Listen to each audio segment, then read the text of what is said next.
Bro, did you know oil crashed? Bro, oil crashed. Did you know oil crashed, bro? Oil crashed, bro. Yeah, I know oil crashed. Do you know what kind of economic impact this will have? Bro, why are you asking me all these questions? Who cares about the economy? Oil crashed, bro. Oh. Okay.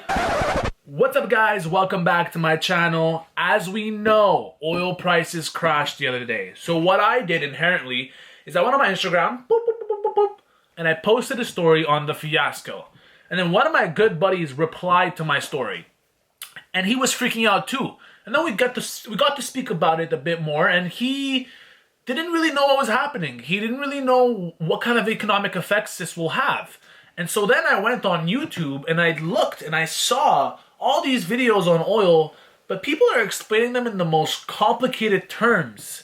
And then I got an idea. So instead of doing that and making it super complicated and use huge words that nobody's gonna understand and get you guys lost 1 minute through the video, what I decided to do is to explain the situation and the economic effects of this situation in the most simplest terms. So as always, if you found this information helpful or somewhat interesting, I would really appreciate a like and subscribe because it really encourages the channel and encourages me to make you guys a lot more content just like this. Alright guys, so if we're going to start talking about oil, we should first of all define oil and see how essential it is for our society. So, oil is used for energy in the most simplest terms. Oil makes your car run. Oil heats your building, your house. Oil provides electricity, amongst other things. So yeah, oil is pretty essential to our society. Now some of you guys may say, why don't we use renewable energy? Why are we always stuck with oil? And I definitely understand you guys. I definitely agree with you guys. I never think that we should be leaning on one energy source. I think we should have different energy sources like renewable energy. It's actually better for the environment. The thing with that is, it's not at the level it's supposed to be at right now. It's not as advanced. So at this moment, renewable energy is not gonna be a real efficient answer or solution to our problem right now. Maybe in the future, but right now it's not gonna be that. So that's why, I mean, renewable energy is not gonna help with our current systems right now that are in place. So let me just explain that. Your car. A lot of you guys have cars that run only on gas, so you need oil. A lot of the planes, I don't know if there's any renewable energy planes, I'm not sure, and I don't think there are. Planes run on jet fuel, which comes from oil. Houses don't have solar panels. Houses are actually heated by oil, by gas. So yeah, oil is pretty freaking important. So now that we have that out of the way, let's talk about the oil market. If you want to understand the oil market and how it actually functions, you need to have some sort of knowledge on supply and demand. And if you don't, awesome, you're at the right video and you're gonna like this video because I'm gonna go ahead and explain what that is. So what is supply? Supply is a good or service that somebody is offering. Say we have somebody called Farmer Bob. Okay, Bob is a farmer. He makes corn, he makes apple, he makes oranges, everything, okay? Say Bob, okay, makes 5 apples and goes to the market. His supply is 5 apples. He is offering 5 apples to the consumer. Demand. Demand is a good or service that somebody wants. So say Daisy. Daisy wants apples. She goes to the market. She sees 5 apples and buys those apples. And that's the economy explained in the most simplest terms. And this is the same for oil. Say a supplier of oil makes 1 barrel. That 1 barrel costs him 50 cents to make. He goes to the market with that 1 barrel and sells it for $1. A consumer buys that barrel for $1. The supplier just made 50 cents. If you can understand this concept, you can understand what's happening in the market right now with oil. So, the more people get in their cars and drive around, the more people get on planes and fly around, the more the consumer, in this case, the world, demands oil. However, because of thou who shall not be named, has halted everybody's lives and nobody's going on road trips in their cars. Nobody's going to their work in their cars. Nobody's flying around for vacations. Nobody's flying around for business trips. The demand for oil has decreased like crazy. And now we're at a point where companies don't know where to store their excess oil because there's just way too much supply of it. And you can see that in the past 10 years, demand has never been this low. Just look at the bar for 2020. It's below zero. Now, some of you may ask, then why are we just not stopping the production of new oil? And the answer to that question is capitalism. There was a meeting with all the large players in oil, like Russia and Saudi Arabia, but obviously nothing was settled. In fact, Saudi Arabia is projected to increase their oil production amidst the low price, low demand, and high supply. And here's why Saudi Arabia is doing this. Now, here's another chart that shows the decrease in price for oil.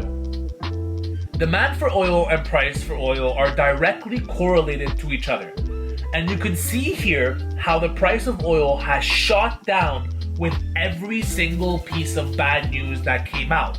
Because, in simple terms, bad news equals fear equals quarantine equals low consumer travel and consumption of oil, which equals demand drop. Let's try to understand why a price drop to about $17, I think that's what it's at right now, is really, really bad. As you can see in this chart, every country has a specific amount that they pay to actually produce oil. This is their cost. Now, if I add this price of $17 on the graph, you can see that nobody can actually produce oil at a profit anymore, except Saudi Arabia. So the US and Canadian oil companies are in a jiffy. If Saudi Arabia keeps producing oil, it will run all of these North American companies to the ground. Mark my words, the ones who will last after thou who shall not be named has passed are those who don't have massive debt, those who have really strong balance sheets and have assets to allow them to weather the storm. Now, here's my theory that this will ensue another stock market crash like the one we saw in March. I strongly believe that this will have a negative domino effect on our economy. Because of the low demand, low price, and high supply, a lot of Northern American oil companies are having problems. They're gonna have a hard time staying afloat because they're suffering major losses. The only way these oil companies can stay afloat is if they have a lot of backup assets like cash to help them weather the storm. Yet, from what I've seen, a lot of these companies have way too much debt. And that will most probably force them to go bankrupt because they won't be able to pay off those debts. Because these companies won't be operational anymore, a lot of people who actually work for them as employees will be left with no job, which will increase unemployment. But that's just the beginning of it. So because a lot of these oil companies won't be able to pay off their debts anymore, a lot of the lenders, the people who gave them this money, will be in a hole, which will then affect their own employees. So if you can see, it's just becoming a domino effect. In essence, all of this will decrease consumer purchase in the economy after thou who shall not be named passes, which will then solidify a recession. In return, all of these other companies and other sectors like the airline industry and the cruise industry will have less and less and less people using their services, because people will have a very, very decreased spending power. But hey, this is my theory. I'm not saying that's gonna happen 100%, but from what I'm seeing, it gives me the idea that this should happen. With all of these companies and sectors getting hit this hard, and with the lower and decreased spending power from consumers, it leads me to believe that there will be another drop in the market. But from what I'm seeing, and I have to project what's gonna happen to the market, this is what I think would happen. So, thank you for watching. I really appreciate that you've lasted this long in the video. I put in a lot of research to get you guys the best information possible. And if you thought this video was somewhat entertaining or somewhat educational, I would really appreciate a like and subscribe, because it really helps me make a lot more content and encourages me to make a lot more content for you guys just like this. And as always, I really appreciate you. Thank you for watching. I'm gonna leave a quote at the end. See you in the next video. Bro, did you know oil crashed?